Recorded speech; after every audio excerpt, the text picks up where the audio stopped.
The Desert Perpetual raid has taught the Destiny community one of two things. Either the boss's healths are too high, or loadout swapping might need to go. And that is the topic everyone is discussing right now.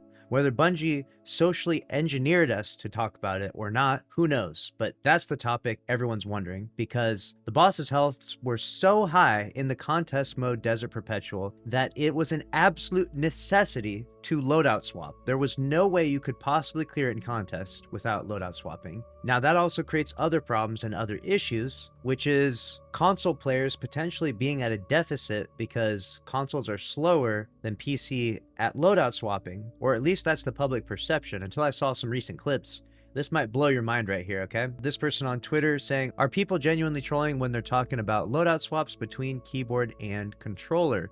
So on the left here, this is what a loadout swap looks like when you're using a controller. Okay, you can see the cursor there. It's actually faster, believe it or not, because they actually have like a keybind for it. Makes it even easier. And this is what it's like on mouse and keyboard, okay? And that's the difference between keyboard and controller. But what about console? Well, this is a team right here that cleared on console in contest, and you can see what loadout swapping looks like on a console here. When you go to about 55 seconds, pumping in that Thunderlord DPS, and then it's time to swap over. And just like that, he swaps over to his Lord of Wolves. So loadout swapping is actually really fast on PS5 and doesn't actually put you at a deficit. You may not be a fan of menu gameplay because, let's be honest, you know, going into your menu mid-damage rotation, it's not the most exciting. You kind of want to watch someone shoot the boss, and maybe they have to cycle in between their weapons, their abilities, their super, their prismatic, you name it, right? That's interesting enough, but going into your menu and swapping your loadouts multiple times, not as interesting in my opinion, and obviously Bungie doesn't like it, but it is the meta right now, and it is a necessity when it comes to min-maxing. So loadout swapping is going to happen, but which one will go is what matters. Which one will Bungie choose? Will future contest raids have bosses with slightly less health, or will they in some way create a workaround to prevent people from being able to loadout swap in Destiny 2? That's the question that a lot of people are asking right now. A lot of people want to know, what's the future of these contest raids? How difficult are they going to be? Third option, I guess, is that Bungie continues to just keep the game as difficult as it is with the boss health, and everyone just needs to get used to the loadout swapping meta, because considering that you can swap this fast on a console,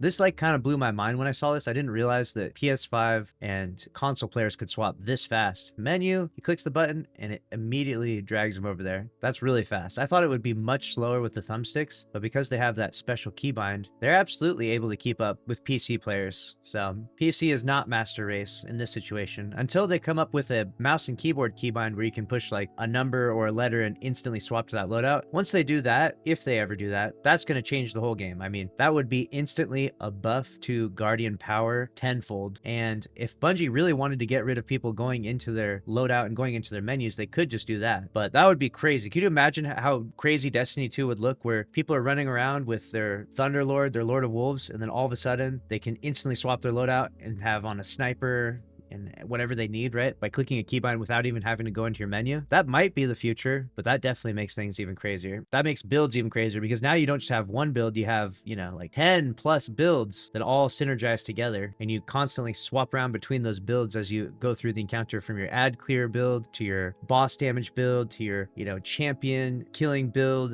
majors build, right? You could even have like healer build, debuff build, constantly cycling through all this ammo and all these different weapons and armor. That might be the future. We'll see. It seems like Destiny 2 and what Bungie's trying to do is make the game have meaningful end game. Like, you want to have these aspirational content, these aspirational raids and activities where all the loot that you get, the tier 5 loot that you're about to get, right? The tier 5 weapons and armor matters a lot, because you want to be able to clear these tough challenges when they come up. And these challenges are tough, that's for sure. Anyone can tell you, even if you're a good Destiny 2 player that does crazy, you know, speed runs and low mans and stuff, this was a tough raid to complete. This was hard.